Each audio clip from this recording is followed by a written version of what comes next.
company called the Behemoth.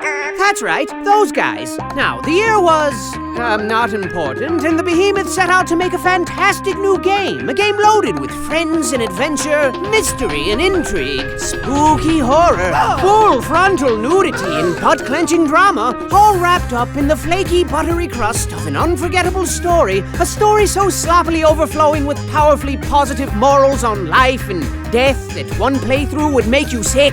Sick with love and rage and vomiting. But as the years went by and this wonderful treat was dangled just out of reach, our stomachs twisted and rumbled, longing for but a nibble of this decadent slice of game cake. For shame, Behemoth. Shame on you for making this game so good and taking forever because it's like the best game ever. Shame. I mean, I'm with these guys. I'm all like, really? Really, Behemoth? Years? We all gave up on you. We don't care. I don't care. Oh, that looks fun. Real fun. I mean, come on, guys. What the What? Really? Yeah. Really? Yeah. Really and for truly? Yeah. Oh my! Ding ding ding ding ding! Release date! Ding ding ding ding ding! Boy, I feel like a stupid jerk now! Ding ding ding ding ding! Talking about me, not you! Ding ding ding ding ding ding ding ding ding ding! I'm over it. I'm done. Can I go home now? Okay.